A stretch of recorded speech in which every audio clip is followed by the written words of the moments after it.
Cari amiche e cari amici della Tenda TV, cari telespettatori, ben ritrovati. Riprende il cammino della città che vorrei, la storica rubrica della Tenda TV, della nostra emittente televisiva. Devo dire che manchiamo da un po' di tempo, da un bel po' di tempo con questa rubrica, ma sapete che comunque in questi 2 anni abbiamo cambiato, anche se vogliamo, il modo un po' di fare televisione, facciamo molte più dirette esterne, quindi questo ci comporta uno sforzo produttivo non indifferente. Però, insomma, siamo qui, abbiamo deciso di ricominciare con un appuntamento periodico, l'intenzione è quella di ritrovarci ogni 15 giorni qui per parlare di attualità e non solo, ovviamente con uno sguardo rivolto alla città di Vittorio Veneto, ma proprio non solo.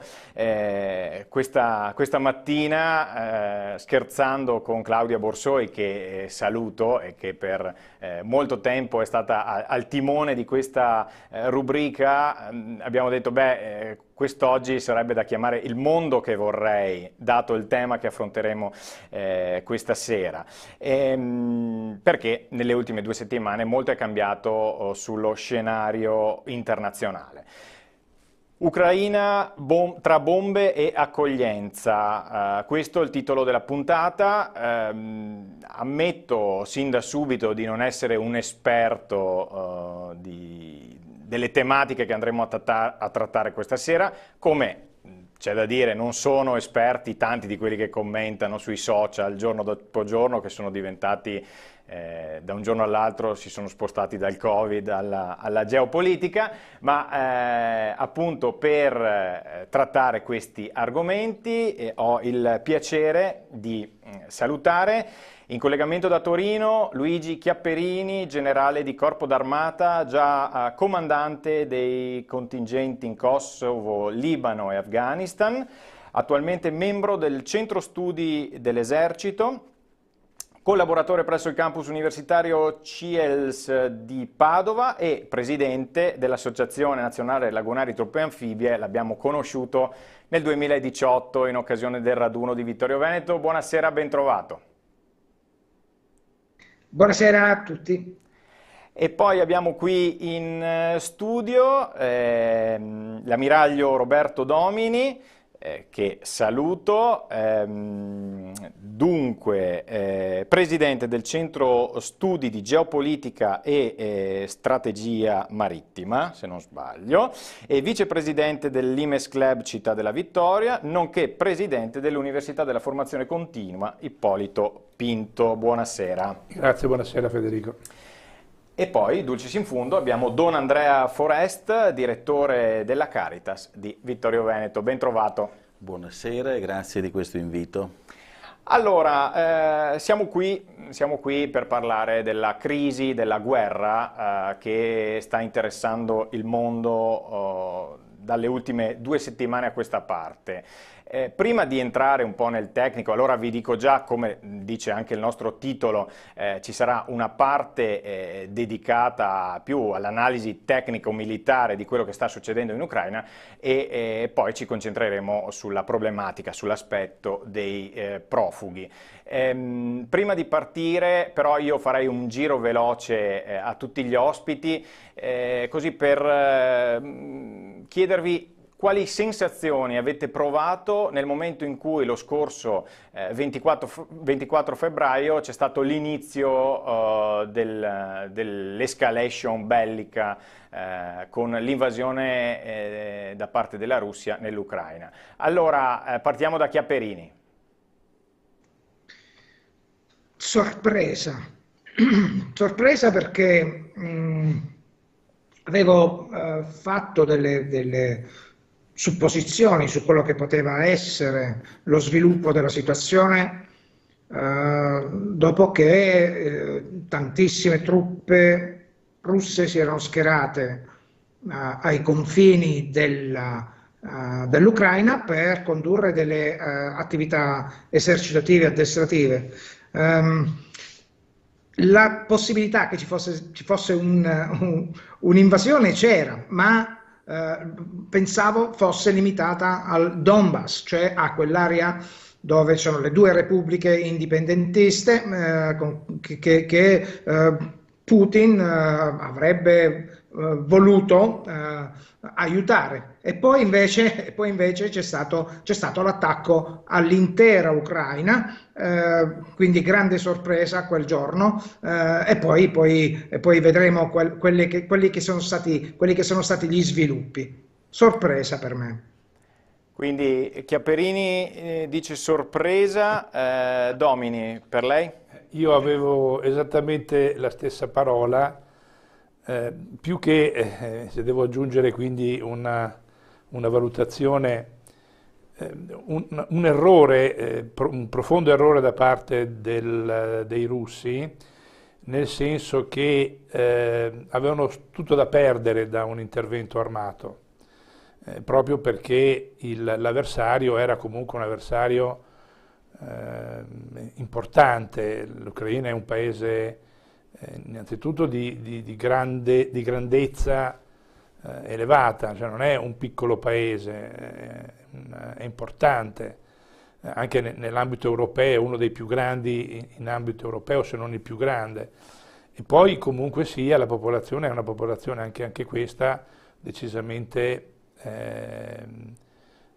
elevata, e quindi un'azione armata con quei numeri di cui abbiamo più o meno sentito sembrava abbastanza complicata. Non solo, ma poi l'ottenimento degli obiettivi eventualmente da ottenere era comunque complesso, e c'erano forse più vulnerabilità che fattori di potenza a favore delle forze russe. Quindi sorpresa, concordo con Chiaperini, sorpresa, ma soprattutto un'errata valutazione della situazione sul terreno. Don Andrea Forest? Io direi, mi associo nel sentimento di stupore anzitutto, stupore anche perché io non ho vissuto mai direttamente nessuna guerra, ma anche quelle che si raccontano al telegiornale, eccetera, sono sempre avvenimenti che si raccontano come lontani, o lontani nello spazio, o lontani nel tempo, nella storia. La sorpresa di vedere che la guerra è alle porte dentro la nostra Europa è qualcosa che non mi sarei mai aspettato di vedere. Pensavamo di aver creato un mondo di pace, almeno qui in Occidente, qui in Europa, pensavamo superate le tragedie della Seconda Guerra Mondiale. L'altro atteggiamento, l'altro sentimento è quello della delusione. Non abbiamo proprio imparato niente, insomma, no? Adesso va bene, questa sera ragioneremo anche su strategie geopolitiche e cose del genere, però dal punto di vista morale e umano siamo sempre punto a capo, e le persone più deboli sono quelle che pagano il prezzo più alto. Mi aggiungo anch'io nella straniamento.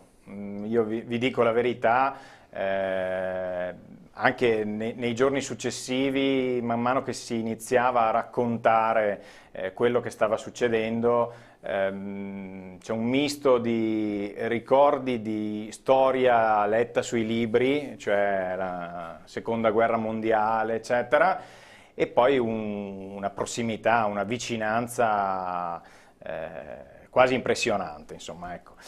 Ricordo ai nostri telespettatori che è a disposizione, lo vedete in grafica, il nostro numero WhatsApp 348 21 11 373, siamo in onda anche sui nostri canali YouTube e Facebook, quindi potete contattarci anche lì. Allora, partiamo o da Chiaperini o da Domini, vediamo un po'. Che cosa è successo effettivamente lo scorso 24 febbraio? Perché si è arrivati a tutto questo? Magari partiamo da Domini e poi andiamo a Chiaperini. Io credo che le motivazioni che stanno alla base della decisione russa di intervenire siano legate all'avanzamento della NATO progressivamente verso Oriente. Non è una mia valutazione, è una valutazione di uno dei più grandi politologi americani, John Mearsheimer, che praticamente ha indicato proprio in questo avanzamento progressivo verso est una delle cause di tensione con la Russia. È chiaro che la Russia è una grande potenza, perché ha tra l'altro anche l'arma nucleare, e quindi valuta i propri confini secondo dei criteri di sicurezza o di insicurezza che devono tener conto anche della sua massa geopolitica, e quindi ha fatto delle chiare richieste al governo dell'Ucraina in modo tale che qualcun altro capisse che non dovevano essere fatte determinate azioni per una serie di motivazioni che non sta a me spiegare. Questi allarmi che mano a mano aveva lanciato la Russia non sono stati recepiti, o sono stati recepiti in una maniera sbagliata. Di fatto la Russia ha cominciato a preoccuparsi a partire dal 2008, quando la NATO si è riunita a Bucarest nell'aprile del 2008 e ha di fatto parlato per la prima volta di far entrare nella NATO sia la Georgia sia l'Ucraina. Ecco, la Georgia e l'Ucraina sono due paesi che la Russia non voleva assolutamente nella nostra organizzazione del Trattato Atlantico. Quindi fin da subito ha reagito, in particolare nella Georgia, e ha aspettato per l'Ucraina, perché l'Ucraina era un pochino più problematica, e adesso evidentemente per qualche motivazione di cui onestamente non riesco a comprendere la forza, ha deciso di attaccare e di mettere l'Ucraina in una condizione di debolezza evidente. Chiaperini, più o meno la stessa domanda, e dopo se iniziamo ad entrare anche un po' appunto nel tecnico, anche che tipo di esercito ha schierato Putin? Io partirei intanto col dire che sono d'accordo naturalmente con l'ammiraglio. Il timore della Russia di vedere la NATO ai propri confini è, diciamo, comprensibile. Peraltro si deve dire che tutti i paesi che hanno poi aderito sia all'Unione Europea che alla NATO l'hanno fatto in maniera libera. Cioè, è stata una loro libera scelta, pertanto è chiaro che, ripeto, può essere comprensibile il fatto di sentirsi in qualche maniera accerchiati, ma il dato di fatto è che quelle nazioni lo hanno fatto per libera scelta. Non solo, la Russia faceva parte della cosiddetta Partnership for Peace, cioè partenariato per la pace, insieme alla NATO, cioè era in una situazione di cooperazione e collaborazione con la NATO. Dopodiché si è lamentata che ci sono missili atomiche della NATO nei paesi vicini. No, non è vero, non ci sono armi nucleari della NATO nei paesi vicini, invece la Russia schiera missili vicino alla Polonia, ai suoi territori confinanti con la Polonia e con i paesi baltici. Quindi devo dire che ecco perché ho parlato di sorpresa, perché l'unico punto sul quale avrei giustificato in qualche maniera un intervento o una pressione sull'Ucraina, che, ricordiamocelo, nel 2014 cambiò il suo modo di relazionarsi con la Russia, mentre fino al 2014 era filorussa, dal 2014 in poi è passato un po' più ad appoggiarsi sull'Occidente.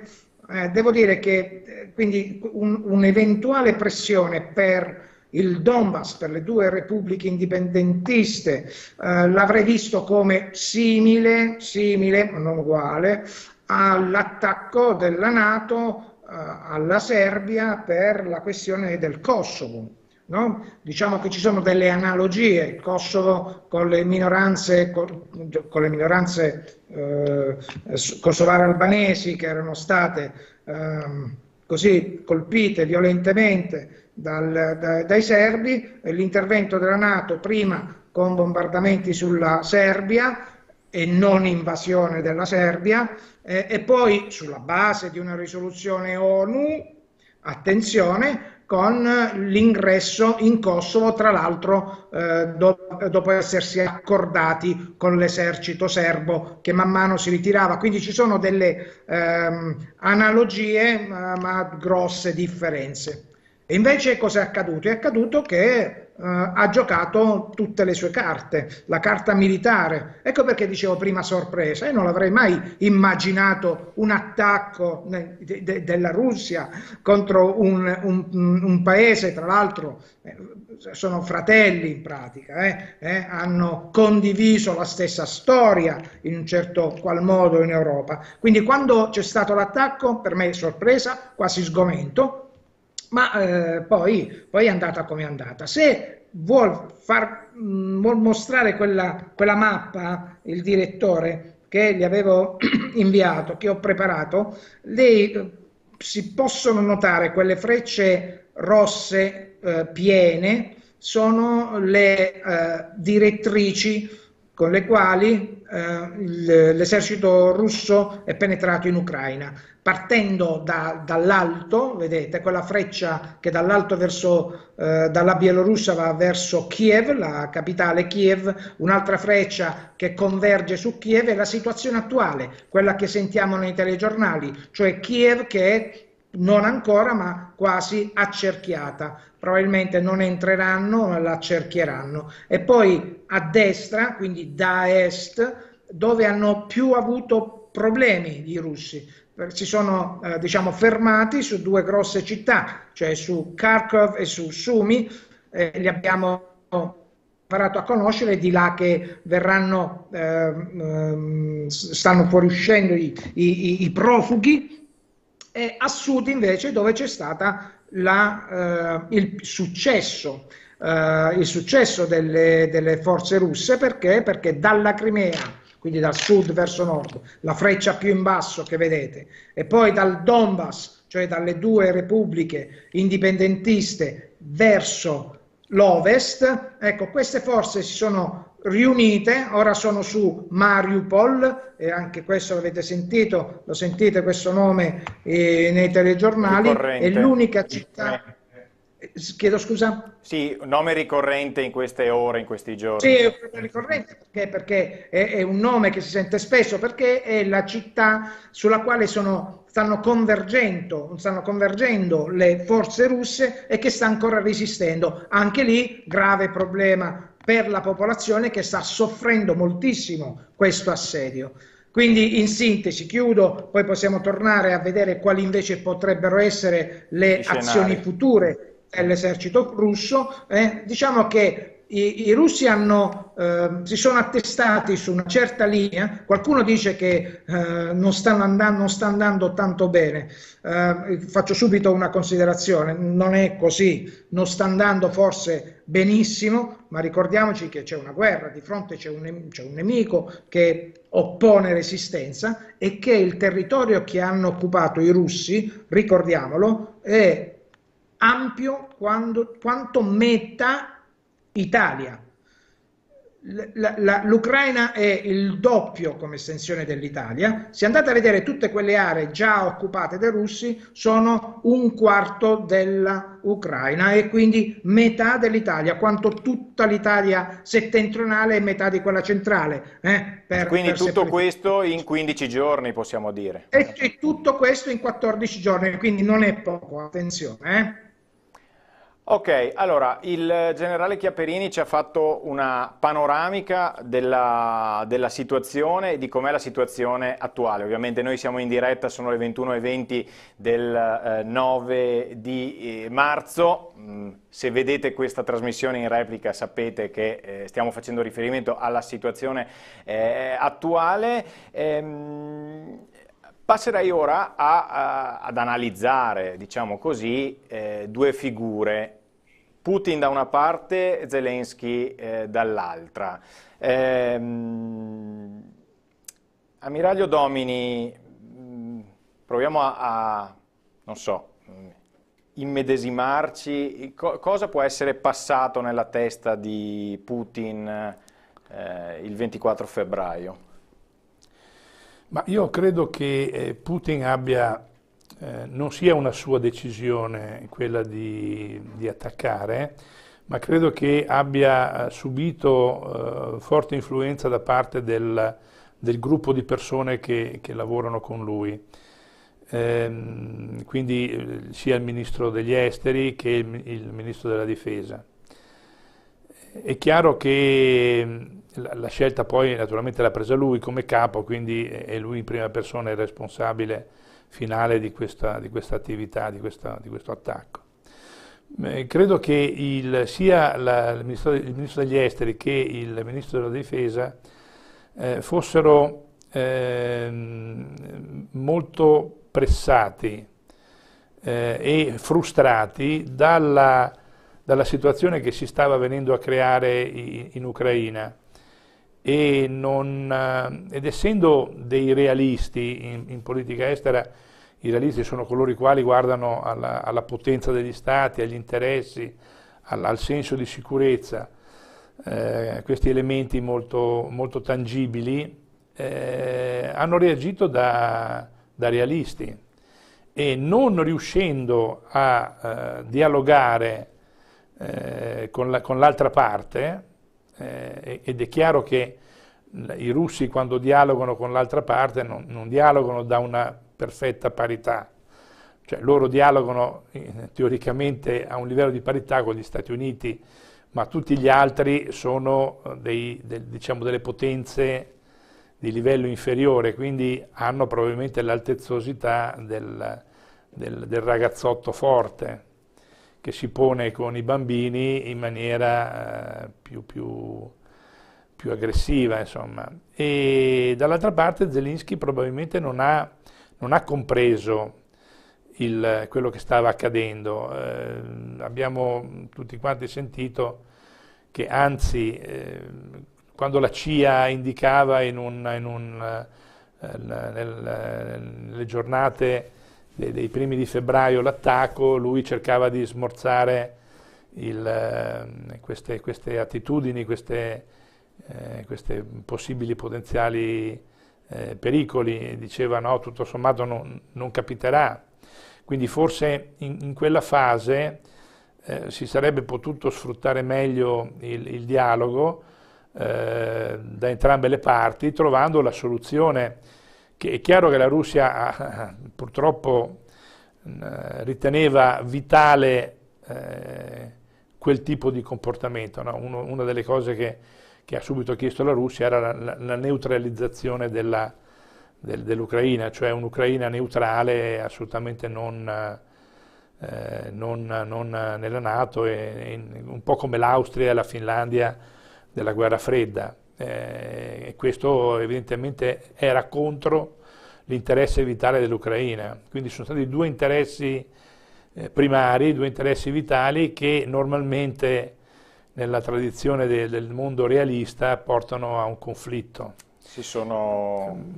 Volevo anche però dire che sì, è vero che questa è una guerra diciamo di più ampio livello e più problematica perché da una parte c'è la Russia, dall'altra comunque c'è un paese altrettanto grande e problematico come gli Stati Uniti che hanno anch'essi l'arma nucleare. Quindi è questo il reale cambiamento di prospettiva. Ma la guerra in Europa c'era già, perché nel Donbass dal 2014 si combatte, sono morti 14.000 persone nel Donbass, quindi non possiamo trascurare che latente c'era già un cancro nel sistema europeo che onestamente tutti noi abbiamo trascurato e non abbiamo adeguatamente preso in considerazione. Questo cancro ha fomentato probabilmente anche ulteriori tensioni in questa cerchia appunto vicino a Putin che li ha portati poi a prendere questa scelta che secondo me è una scelta sbagliata, perché non porta da nessuna parte. Cioè, i vantaggi che Putin dovesse avere sono decisamente inferiori agli svantaggi che otterrà. Allora, andrei un attimo da Don Andrea Forest, ovviamente sarà più attivo nella seconda parte, ovviamente. Allora, abbiamo queste due contrapposizioni, rimaniamo su Putin e Zelensky, due approcci diversi anche dal punto di vista della comunicazione. Zelensky che comunica al suo popolo attraverso Twitter, eccetera, lo vediamo in maglietta, Putin invece col suo aplomb, tipico aplomb russo. Come valuti tu questi approcci anche comunicativi diversi da parte di questi due leader? Ma entrambi penso stiano cercando di mandare un messaggio anche attraverso questo modo di comunicare, no? Da un lato la sicurezza dell'istituzione, Putin lo vediamo in modo cattedratico, in modo magisteriale, no? Che sta dando le sue indicazioni, e in questo senso è sempre ineccepibile, impeccabile, quindi dà questo senso di sicurezza, e attraverso questo senso di sicurezza dimostrare anche una certa superiorità e tranquillità di fronte a quello che sta facendo, quindi anche la convinzione che questa sia la scelta giusta. Dall'altra parte Zelensky invece si dimostra più popolare, quindi dentro il dramma che il popolo sta vivendo, coinvolto fino in fondo in quello che è un po' la vicenda del suo popolo, e questo è il rinvio che anche le persone che arrivano dall'Ucraina ci fanno. L'altro giorno ho proprio chiesto a una delle persone che stiamo ospitando qui a Vittorio Veneto quale considerazione ha del suo presidente, di Zelensky. E mi diceva appunto, no, ma inizialmente l'abbiamo votato, era uno come gli altri, era quello che passava il convento per così dire, e adesso abbiamo capito chi davvero è, uno dei nostri, uno che non abbandona il posto, uno che sta lì fino in fondo e condivide la nostra sorte. Ecco, in questo senso due modi diversi, ma di voler esprimere anche la propria efficacia come presidenti. Chiaperini, a questo proposito, c'era qualcuno, più di qualcuno, che si aspettava che Zelensky, dopo i primi momenti, così sarebbe partito e avrebbe abbandonato il suo popolo. Invece così non è stato. Questo che cosa significa? Significa un prolungamento della guerra, del conflitto, perché ritengo che i russi avessero individuato come centro di gravità del nemico il governo ucraino, Zelensky. Quindi, colpito il governo ucraino, avrebbero vinto immediatamente o in tempi molto brevi la guerra, anche se qui in Russia dicono non è una guerra, è un'attività di antiterrorismo. Quello che è accaduto è quello che abbiamo visto, che il presidente Zelensky invece è resistito, non è fuggito, è rimasto a Kiev, ha raccolto le forze sia governative che il suo esercito, che l'intero popolo ucraino, e lo sta portando appunto a resistere contro questa invasione, perché è un'invasione del territorio ucraino, e la cosa sta funzionando. Il pericolo per le truppe russe, che in questo momento, ripeto, hanno acquisito un buon vantaggio in termini di conquista territoriale, e potrebbero, con quelle frecce che vedete, eventualmente se abbiamo tempo potrò dire quali potrebbero essere queste linee di azione possibile future dell'esercito russo, ma comunque quello che è il pericolo per i russi è il protrarsi di queste operazioni, una organizzazione da parte delle forze armate ucraine, che già sono efficaci, stanno già operando bene, ma del popolo ucraino, che potrebbe organizzarsi per condurre una guerriglia che per l'esercito russo sarebbe molto molto pericoloso, molto pericoloso. Per tornare poi un attimo indietro ai rapporti tra Ucraina e Russia, non tralascerei la questione anche religiosa, e cioè le chiese ortodosse russa e quelle ucraine, perché ce n'erano due mi pare in Ucraina, ma io non voglio entrare troppo in questo campo, dove probabilmente Don Andrea, no, sicuramente Don Andrea è molto più, conosce molto meglio di me questa questione, ma sembra che la Chiesa di Costantinopoli abbia riconosciuto in Ucraina la Chiesa, diciamo così, ortodossa di Kiev, piuttosto che la Chiesa ortodossa legata agli ortodossi russi. Ed ecco qui anche le dichiarazioni di Kirill, che ha appoggiato appieno l'azione, la guerra di Putin in Ucraina, cosa che non mi sarei aspettato. Sì, dopo se vuoi Don Andrea una battuta, sì, sì. Ma... Vai. Sì, dico, condivido anch'io pienamente questa lettura, infatti nel messaggio che Kirill ha dato appena subito dopo Putin sia entrato in guerra, diceva sostanzialmente, pur fra termini velati che inneggiavano in qualche modo la pace, ma un messaggio che voleva dire tutt'altro, dove diceva andiamo avanti, conquistiamo l'Ucraina e ribadiamo la nostra supremazia anche su quella storia lì, anzi addirittura non soltanto per fini politici come può intendere o messianici, imperialistici come può intendere Putin, ma addirittura dicendo questo è un progetto di Dio, quello che Russia e Ucraina siano un popolo solo. So che Domini voleva aggiungere qualcosa. Sì, volevo semplicemente dire che la guerra mediatica l'ha vinta sicuramente Zelensky.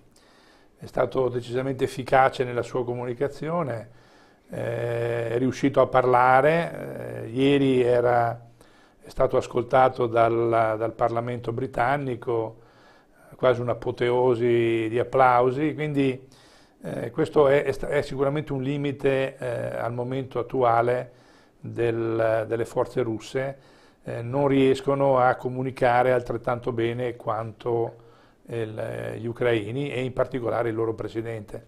Quindi concordo con quello che diceva Don Andrea prima, però certamente questo modo ingessato di comunicare da parte di Putin non è così efficace come il modo di Zelensky.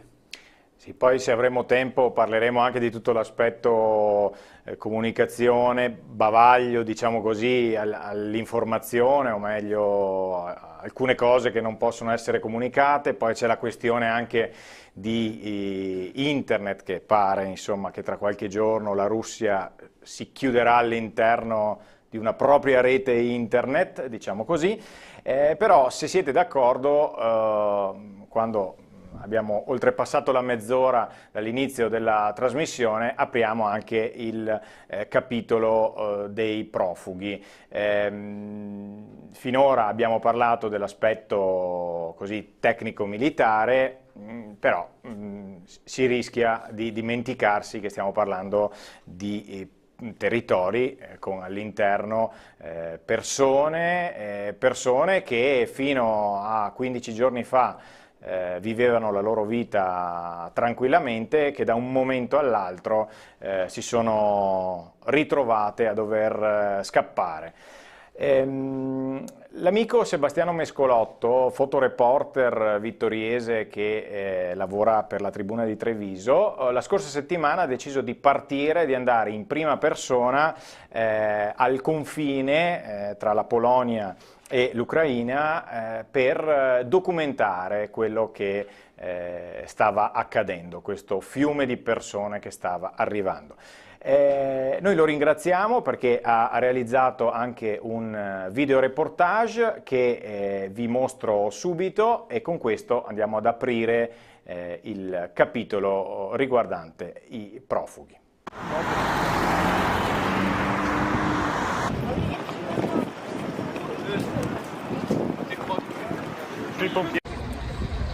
Qui siamo all'interno di un centro commerciale in cui ogni minuto arriva un nuovo pullman carico di donne e bambini che scappano dall'Ucraina.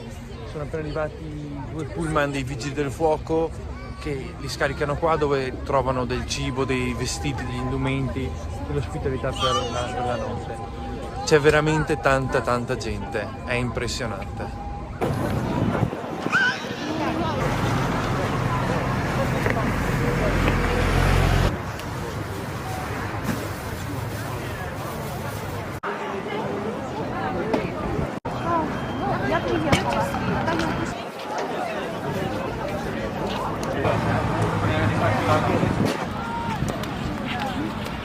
There's also a pink one. Do you want it? Right.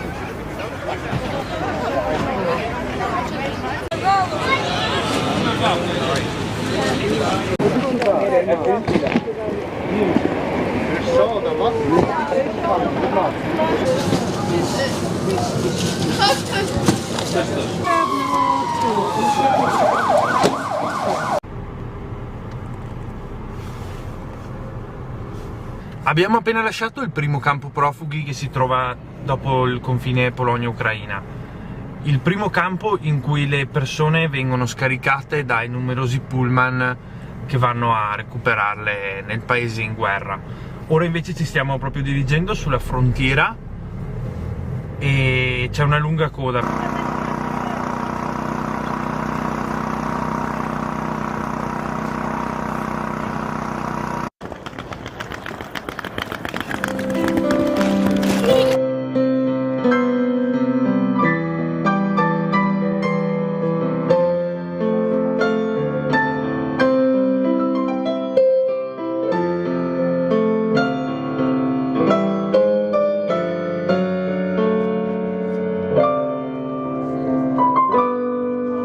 Nochmal! Yeah! You're good! Where you from? America! America! Thank you! I need to sing! I also, and my problem is I have so much stuff in my head. I don't find the words. Perché sei qui a suonare? Thank you! Sono qui per Bye bye! dire siete insicuro quelli che vengono. Sono qui per dirgli ciao con la musica. Grazie. Questo è il toccante reportage di Sebastiano Mescolotto, lo ricordo, fotoreporter vittoriese che la scorsa settimana ha deciso di partire insieme a 2 colleghi di QDP News e di andare al confine tra Polonia e Ucraina per documentare il dramma, la tragedia dell'esodo dei profughi. Don Andrea Forest, è dura riprendere dopo aver visto queste immagini. Queste immagini fanno riferimento appunto al confine e poi quei pullman si riempiono, ci sono i centri di accoglienza lì in Polonia, ma poi si arriva anche qui in Italia. L'emergenza è scoppiata praticamente quasi subito. Sì, praticamente un paio di giorni dopo, il 24 febbraio, appunto l'inizio di questa guerra, hanno cominciato ad arrivare le prime segnalazioni, proprio il 26, venerdì, ricordo, le prime richieste, poi la prima non è subito andata a buon fine, nel senso che hanno trovato altri parenti dove collocarsi e stabilirsi, poi una seconda richiesta, il 1° marzo abbiamo accolto qui a Vittorio Veneto il primo nucleo di 5 persone, 2 donne con le loro 3 figlie, che abbiamo sistemato qui a Vittorio Veneto in una casa gestita dalla Caritas. E poi via via da lì in poi in questi 9 giorni è stato un continuo rimbalzarsi di richieste di aiuto, di ospitalità, abbiamo cercato anche di strutturarci a livello territoriale di tutta la diocesi per cercare di rispondere a questa necessità. Ecco, dicevi, tanti magari raggiungono i parenti, vanno da parenti, perché il nostro territorio è ricco comunque di persone che provengono da quelle zone. Certo, i primi contatti avvengono proprio così, in questi primi 9 giorni abbiamo assistito praticamente quasi sempre a dei ricongiungimenti familiari, cioè persone che erano qui o parenti o anche soltanto amici che facevano da mediatori rispetto a questo viaggio, per cui qui garantivano magari qualche giorno prima, assicuravano un posto, una casa, una realtà dove potessero essere ospitati e poi man mano che arrivavano venivano collocati. Non tutti, c'è stato anche chi è arrivato qui senza avere nessun aggancio, nessun riferimento, ma senz'altro la maggior parte lo ha fatto per un ricongiungimento con parenti e amici. E i numeri dell'esodo sono impressionanti. Domini, abbiamo forse anche una cartina che possiamo mostrare riguardo all'esodo? Per l'Italia si parla di 800.000 persone, naturalmente i primi punti diciamo, di entrata in Europa sono quelli che sono indicati in questa cartina dell'ISPI. Naturalmente c'è sempre la Germania che ha moltissimi ucraini che lavorano nelle fabbriche, quindi molti dei loro familiari tendono ad andare proprio in Germania. Però ripeto, da noi sono previsti all'incirca un 800.000 persone, un arrivo di 800.000 persone. Se possiamo vedere anche la cartina successiva che mostra un po' anche le fuoriuscite dal paese, no, è la 49, okay. Questo è un qualche cosa, eccolo qui ci sono proprio anche i numeri, si parla di più di 1 milione nella Polonia, anche nella Moldova sono più di 80.000, 180.000 in Ungheria, e quindi tutti i paesi europei sono chiamati a svolgere un ruolo importante nell'accoglienza. Credo anzi che probabilmente questi numeri saranno inferiori rispetto poi alla realtà definitiva. Sulla cartina di sinistra invece sono indicate le fuoriuscite dalle aree di principale azione dell'esercito, delle forze armate russe, quindi quelli sono i luoghi dove si combatte con maggiore acredine, e quindi anche qui i civili sono nelle condizioni più difficili. Tra l'altro anche lì si può vedere come ci sono di fatto, per esempio a Mariupol ci sono 2 linee di uscita, una verso la Russia di chi si sente in qualche modo legato al mondo russo, e una invece verso l'Ucraina, che sono coloro i quali si sentono più vicini al mondo ucraino. Insomma, quindi anche lì ci sono una specie di guerra all'interno delle comunità, una rivalità per andare o verso, da una parte o verso dall'altra, est o verso ovest. Chiapperini, lei, lo dicevamo in apertura, è stato in Kosovo, Libano, Afghanistan. Quali analogie trova? Guerra è guerra, ecco, detto che guerra è guerra, ok. Quali caratteristiche ha, diciamo così, questa guerra, e soprattutto dal punto di vista dei profughi di cui stiamo parlando adesso, questo numero così esorbitante in un tempo così ristretto? Perché questa è la guerra peggiore, perché questa è la guerra simmetrica quasi, devo dire, perché si scontrano forze armate, reparti militari che hanno dei sistemi d'arma pressoché simili, uguali. Gli ucraini hanno mezzi ex patto di Varsavia, quindi sovietici, ammodernati sicuramente, di livello inferiore rispetto a quelli russi, ma sono sempre carri armati, sono sempre artiglierie, sono aerei, sono tutti sistemi d'arma veramente potenti, con grande potenza di fuoco, distruttivi, e si scontrano carro armato ucraino contro carro armato sovietico, e ci sono i missili balistici, ci sono i bombardamenti aerei, sono due masse che si scontrano. Un discorso diverso rispetto ad esempio alle missioni che abbiamo condotto in Libano, dove c'è una forza di interposizione tra il Libano stesso e Israele, e che ha in effetti avuto successo, grande successo, tant'è che non ci sono state più violenze al sud del Libano dal 2006, da quando ci siamo schierati. Sono orgoglioso di dire che i primi a schierarsi sono stati i lagunari del San Marco, la Marina.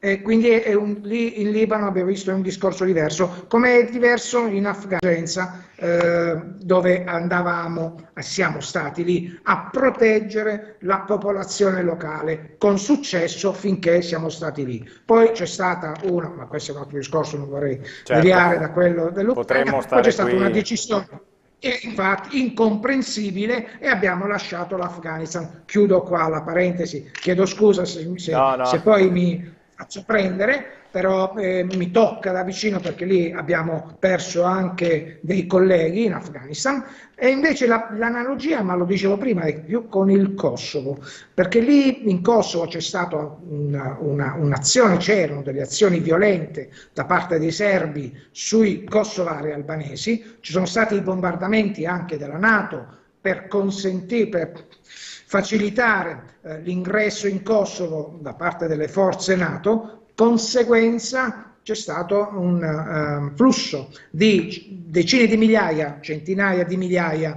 di profughi kosovari albanesi, di etnia albanese, in Fyrom, Macedonia del Nord oggi, e in Albania. Lì le forze NATO sono intervenute per allestire campi profughi e quindi abbiamo aiutato questi albanesi prima a fuoriuscire dalle zone di guerra, poi a rientrare nelle proprie case in Kosovo. Quindi c'è una certa analogia, certo i numeri qui sono molto più grandi, ripeto, perché questa è una guerra simmetrica, è una guerra tra forze che hanno all'incirca la stessa potenza di fuoco, ancorché i russi certamente sono superiori. Don Andrea Forest, sappiamo che arrivano prevalentemente donne e bambini,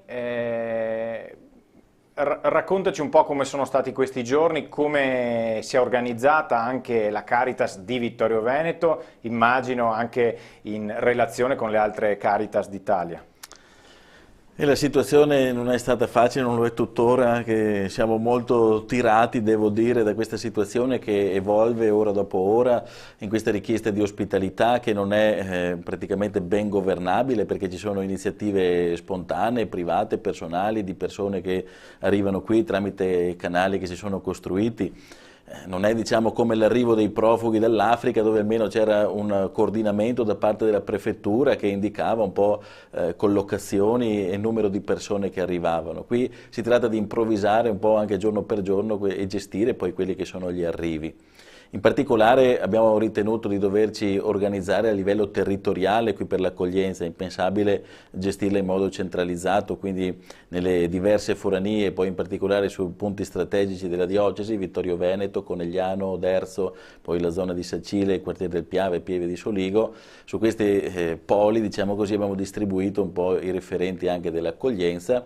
E stiamo raccogliendo da un lato la disponibilità di chi vuol mettere a disposizione quello che ha, qualche stanza, un appartamento, eccetera, e le richieste che ci stanno giungendo per queste vie informali.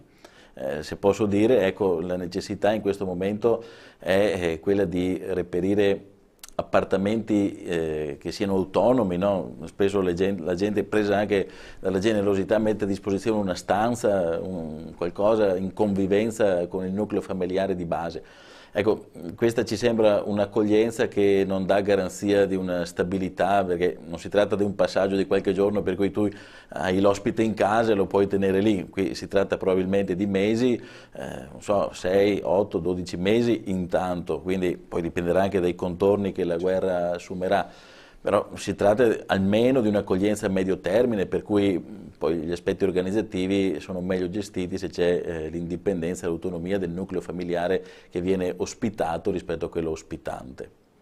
Per quanto riguarda, allora, nel primo momento c'è stata una mobilitazione, possiamo dire, e credo, Don Andrea, è stato anche bello vedere la solidarietà del nostro popolo. Io Ho in mente intanto la partecipazione alla veglia di preghiera per l'Ucraina, la cattedrale di Vittorio Veneto era gremita come non accadeva da molto tempo, quindi a pochi giorni dall'inizio del conflitto subito diciamo, ci si è stretti al popolo ucraino, ma poi ci sono state una miriade di raccolte anche di viveri e quant'altro. Fughiamo anche dubbi oppure informazioni che magari nel corso del tempo tutti sono animati dalla voglia di voler far del bene, però magari si rischia di fare anche un po' di confusione. E com'è la situazione al momento, almeno per quanto riguarda la Caritas di Vittorio Veneto? Beh, comincio dicendo un piccolo aneddoto così che è capitato. Dunque il 26, dicevo, c'era un po' le prime avvisaglie che qualcuno dovesse arrivare.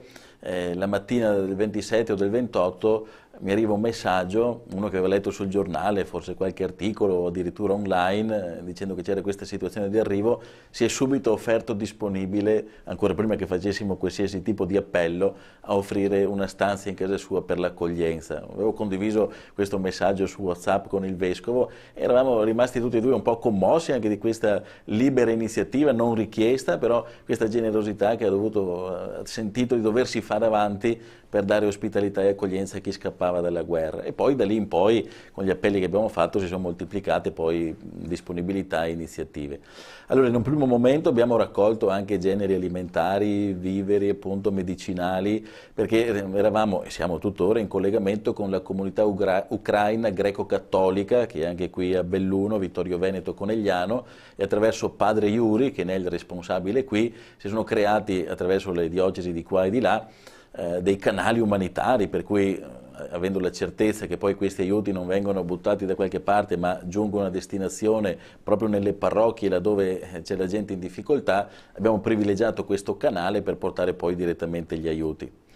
Fatto sta che lo immaginavamo, ma non fino a questo punto, in pochi giorni la generosità delle persone su tutte le diocesi, ma non solo nelle comunità parrocchiali, addirittura nelle scuole, addirittura nelle associazioni, si è mobilitata per raggiungere un grande quantitativo di materiale raccolto, che adesso abbiamo qui in magazzino e che un po' alla volta spediremo e che un po' anche tratterremo perché vogliamo anche aiutare chi è arrivato qui e quindi anche attraverso questa raccolta di generi alimentari sosteniamo anche la gente che è arrivata qui.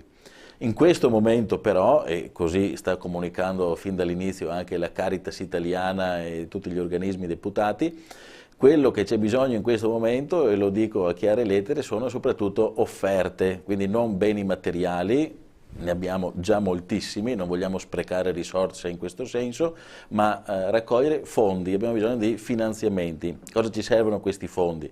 Una parte senz'altro la daremo a Caritas Italiana, perché proprio in questi giorni poi su internet si può trovare anche i riferimenti online con la documentazione puntuale di quanto sta avvenendo. Caritas Italiana sta approntando dei campi proprio lì in Ucraina, nel territorio, proprio lì sta portando avanti dei progetti di aiuto umanitario e per far questo c'è bisogno di finanziare perché è il modo più immediato, facile di sostenere le operazioni lì in loco e il rifornimento di tutto quello che è necessario, perché poi quando si raccoglie qualcosa non sempre si raccoglie esattamente in modo rispondente al bisogno che c'è.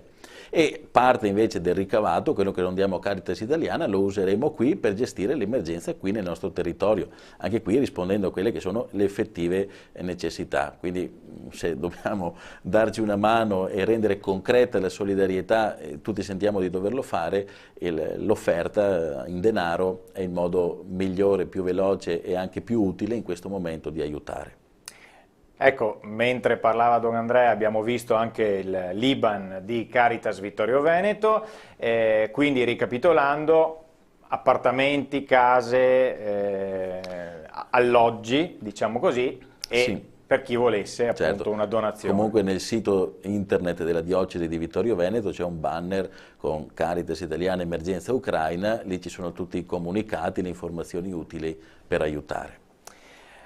Allora, il tempo a nostra disposizione sta per finire, ma se posso contare ancora nella disponibilità dei nostri ospiti, vorrei toccare velocemente due tematiche. La prima riguarda l'energia. Allora, sappiamo che la questione del caro energetico si sta facendo pressante giorno dopo giorno. Partirei da Chiaperini. L'approvvigionamento del gas, sappiamo che insomma l'Italia è dipendente dalla Russia, ci sta facendo penare in questo momento. Non voglio fare polemiche, non intendo fare polemiche, però il problema è porsi domande come questa solo quando nel momento in cui c'è l'emergenza. Anche per le forze armate. Ora si dice che le forze armate forse sono state un po' trascurate. Quando mi chiedono ma siamo pronti? Siamo pronti? Questa è la domanda che avremmo dovuto fare qualche anno fa. Non si costruisce in un giorno una forza armata, come non ci si assicura l'approvvigionamento dell'energia in un giorno. Si parla tanto di energie rinnovabili da anni, dovremmo dare una spinta bella grande alle energie rinnovabili, ma anche i movimenti che solo ideologicamente si contrastano, ad esempio la costruzione del TAP, per dirsi. No?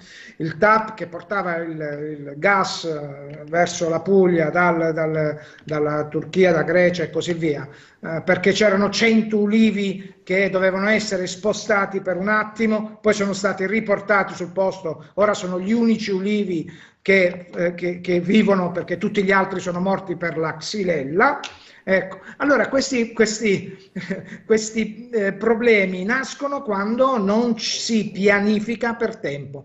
Io sono certo che risolveremo in qualche maniera diversificando gli approvvigionamenti, e ci sarà però un momento speriamo il più breve possibile, durante il quale sicuramente stiamo già avendo dei problemi e li stiamo vivendo con l'aumento del prezzo, ad esempio, degli idrocarburi, no? Alle pompe. Quindi pianificazione. Pianificazione, ci dice Chiaperini. Domini, so che abbiamo anche una cartina anche in questo caso che forse può essere esemplificativa di quello che sta succedendo. Beh, certamente il problema del rifornimento di gas in particolare è un problema molto, molto grosso. In questo caso la cartina questo disegno dell'ISPI ci mostra come in Italia noi importavamo dalla Russia circa il 36% del gas. È un vero problema, ma ancora più grave secondo me il fatto che il gas entra prepotentemente in questa guerra, perché probabilmente uno dei motivi di tensione anche che c'è alla base diciamo, del rapporto tra Russia e NATO è anche il fatto che la Russia riforniva direttamente alla Germania dal Mar Baltico, e quindi non è ancora in utilizzo quel gasdotto, però avrebbe potuto essere già operativo, perché ormai è concluso e mancava veramente poco per consentire al gas russo di arrivare in Germania. Questa azione avrebbe diciamo, reso la Russia ancora più determinante per l'Europa e probabilmente anche il costo del gas più economico per l'Europa. Per l'Italia noi abbiamo, secondo me, fatto un grave errore nel non sviluppare il gasdotto EastMed, che avrebbe la sua origine nelle acque di Cipro. Sono acque in cui l'ENI ha una sua capacità e prospettiva. La problematica è stata che la Turchia si è messa di mezzo e ha ostacolato i lavori effettuati dalle navi dell'ENI. Inoltre ha da sempre avanzato nei nostri confronti un'aggressività assolutamente superiore a quella che riserva per esempio agli Stati Uniti o Israele o alla stessa Francia. Cioè ha chiaramente detto, fatto capire che le nostre prospezioni nell'area cipriota sarebbero state chiaramente bloccate dalle unità della marina turca. E quindi questo progetto, peraltro finanziato anche dall'Europa, non ha avuto il giusto sbocco, e questo è un peccato, perché avremmo potuto utilizzare un gas a un costo accettabile ed averlo direttamente in Italia. È un progetto tra l'altro che unisce la Grecia, Israele stesso, Cipro, oltre che l'Egitto e noi. La stessa cosa vale anche per il gas che viene dall'Azerbaigian, che passa però attraverso la Turchia, e che tutto sommato è una minima parte rispetto a quello che potrebbe essere la provenienza. Quindi i nostri politici hanno un compito fondamentale nell'assicurare all'Italia una capacità di rifornimento adeguata, altrimenti se questa guerra dovesse prolungarsi e i costi dovessero crescere come purtroppo si può temere, il nostro sistema economico andrebbe veramente in grossa difficoltà, non saremmo più competitivi e quindi automaticamente tutti ne andremmo a perdere. E con tutti i problemi del Covid, unitamente a questi, effettivamente non aiutano il nostro Paese. Vedevo Chiapperini che annuiva, quindi credo che su questo non ci addentriamo troppo, altrimenti poi entriamo troppo nel tecnico, i nostri telespettatori fanno fatica. L'unica cosa possiamo dire è che rischiamo di pagare il gas 7 volte di più rispetto al costo attuale. Insomma, questo... e ci stiamo già accorgendo, appunto, ahimè. Siamo quasi in chiusura, stiamo per fare un ultimo giro, tra l'altro saluto coloro i quali ci hanno scritto, Stefano, un attimo che sto controllando, Stefano, Francesco ci hanno scritto su WhatsApp e ci chiedono la domanda delle domande: A, che cosa ci prospetta il futuro? B, quando finisce la guerra? Ok, allora dubito che i nostri ospiti abbiano delle doti, la sfera di cristallo, oppure che abbiano i numeri di telefono di Putin, eccetera. Anzi, prima del futuro, domandina, voglio una risposta però secca sia da Domini, ma prima da Chiapperini. Il ruolo degli Stati Uniti in tutto ciò e il ruolo dell'Italia. In un minuto. Sugli Stati Uniti, gli Stati Uniti credo che stiano giocando, è bruttissima parola, operando in termini anti-russi, chiaramente, naturalmente, però devo dire che l'ultima mossa lo dimostra, quella ad esempio di aver rifiutato i MiG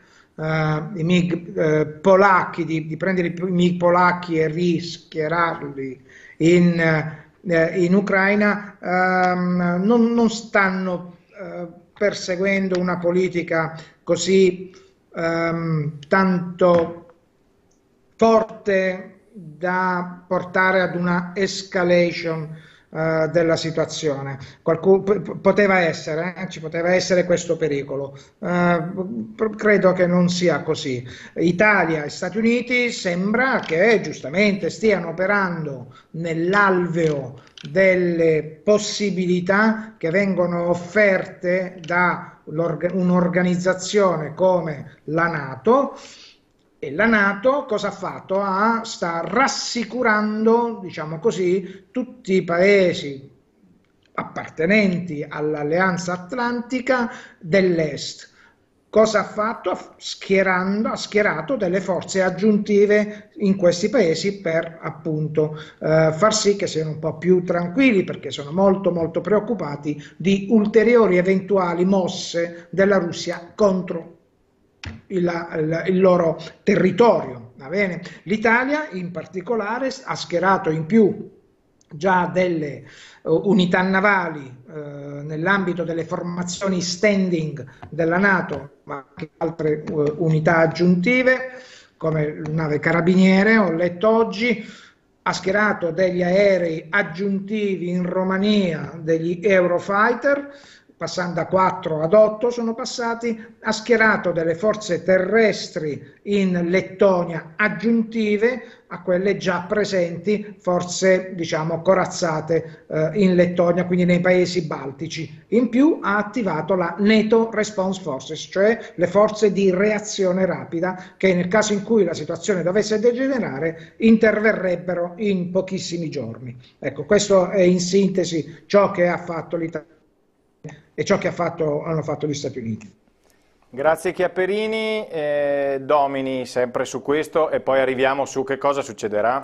Parto dall'Italia e dico che l'Italia si è giocata una grande amicizia con la Russia che risale addirittura al 1944. La Russia è stata il primo paese che ha riconosciuto la nuova realtà italiana post-fascismo, ed è il primo paese al mondo che ha mandato l'ambasciatore in Italia appunto nel 1944. Quindi è un'amicizia di lunga data, i russi ci amano particolarmente e quindi forse questa amicizia nel futuro verrà meno, o perlomeno sarà un po' condizionata. Il ruolo degli americani. Gli americani sono i grandi vincitori di questa situazione. Uno dei loro incubi era che l'Europa si unisse o avesse dei rapporti più stretti con la Russia, e quindi dividere l'Europa attraverso un problema centrale è assolutamente uno degli obiettivi, peraltro leciti, non stiamo criticando una decisione di natura politica, di politica estera. Quindi gli Stati Uniti vogliono una divisione netta tra Russia ed Europa. Il secondo vantaggio che hanno avuto è che probabilmente la famosa via della seta cinese, che passava proprio anche dall'Ucraina, avrà qualche problema, cioè quella unità dell'Heartland, come veniva chiamata, come Corea è chiamata, con il problema ucraino viene meno. E questo quindi è un altro punto a favore degli Stati Uniti. Ce n'è ancora un altro, ed è il fatto che adesso con l'incremento dei prezzi del petrolio e del gas avranno più petrolio disponibile, perché i costi consentono il prelievo di questo petrolio dal loro territorio, e soprattutto venderanno gas trasferendolo con delle navi gasiere, e questo porta sicuramente vantaggio alla loro economia. Quindi direi che sono i grandi vincitori di questa partita. Un vincitore parziale è anche la Cina, che è riuscita a stemperare un attimo le tensioni che c'erano nel Pacifico e nel Mar Cinese meridionale. Tutta questa attenzione all'Ucraina ha sicuramente condizionato positivamente la situazione. Il fatto di non essersi poi sbilanciati in maniera netta a favore della Russia, ma di aver votato, di essersi astenuta, questo è tutto sommato un qualche cosa che può far piacere anche agli Stati Uniti, e quindi in questo momento il nemico numero uno degli Stati Uniti sono assolutamente la Russia. Qualcuno forse può pensare che gli Stati Uniti vogliano in qualche modo indebolire la Russia per poi pensare alla Cina con una Russia molto debole alle spalle. Questa è un'ipotesi. Resta il fatto che comunque i grandi vincitori sono gli americani. Domini si è giocato il bonus sulla domanda successiva, andiamo proprio velocissimi. Chiaperini, i nostri amici telespettatori ci chiedevano quando finisce, cosa ci aspetta il futuro? Ha già risposto lei, direttore. No, non è possibile fare previsioni.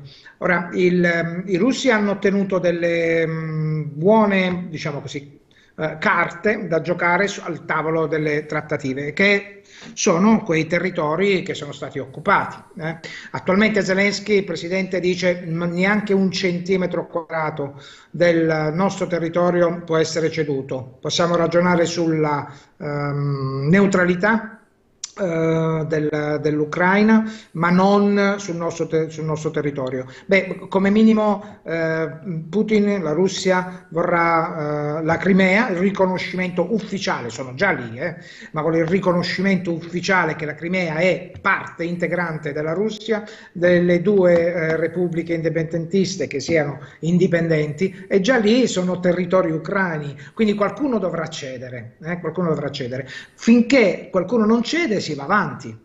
Ecco perché dicevo non si può dire, può essere che fra qualche giorno raggiungano comunque l'accordo, ma se l'accordo non viene raggiunto la guerra andrà avanti, ci saranno ancora altri profughi, ci saranno ancora, ahimè, altri morti. Quindi non siamo nella testa di Putin, non siamo nella testa di Zelensky, speriamo che però si ragioni, perché qui chi sta veramente soffrendo è la popolazione, sono quei poveri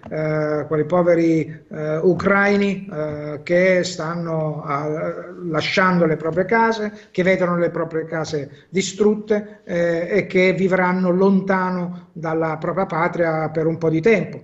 E in questo vorrei togliere un minuto il cappello da generale e rimetto invece lo stemmino da presidente nazionale dei lagunari, per dire che l'associazione lagunari sta operando già da subito per coadiuvare Caritas, per coadiuvare Croce Rossa, altre onlus operanti sul terreno con i propri soci volontari dell'associazione, e stanno operando appunto per raccogliere cibo, materiale, vestiario e così via, ma anche alle dipendenze della regione, in questi gruppi di protezione civile, in particolare dei lagunari, opereranno sicuramente su indicazione della regione per tutte le iniziative che verranno avviate nei prossimi giorni a supporto di questa operazione a favore dei profughi.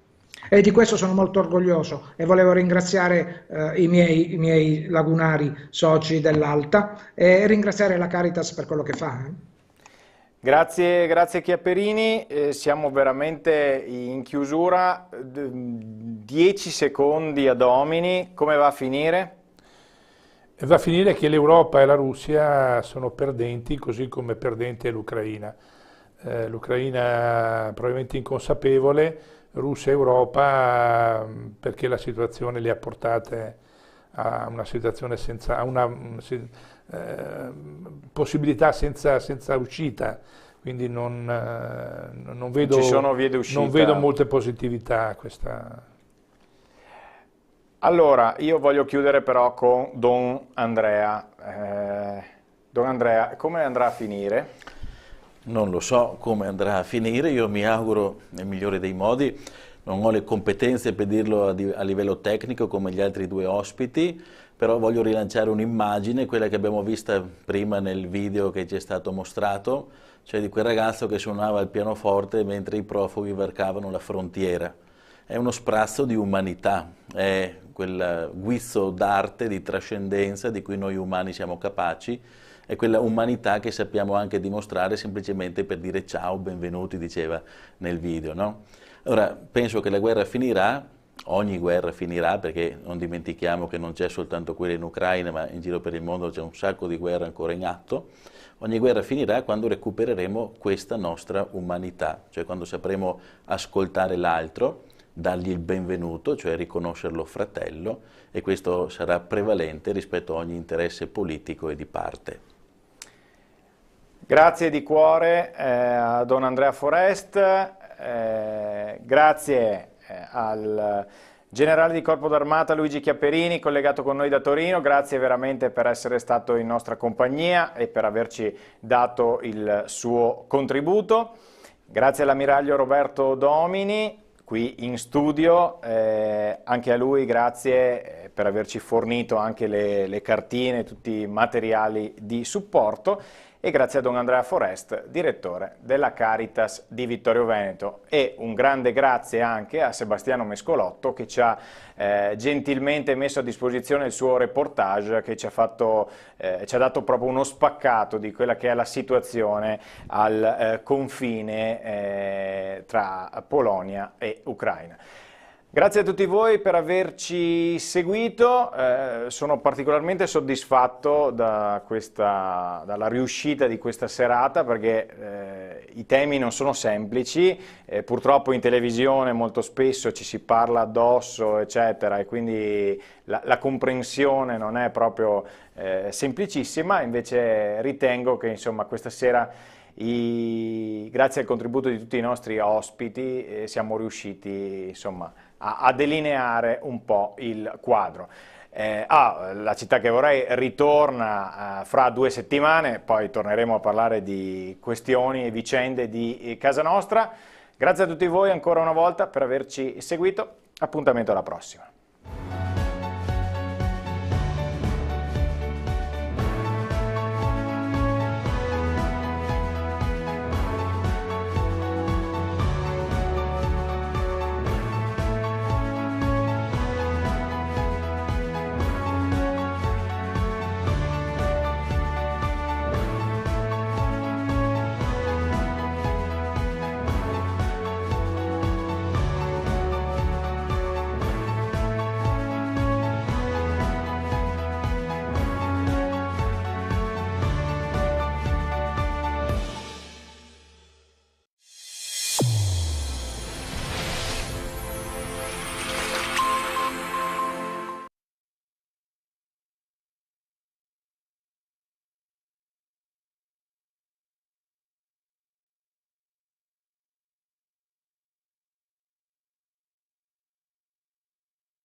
Chiaperini ci sente?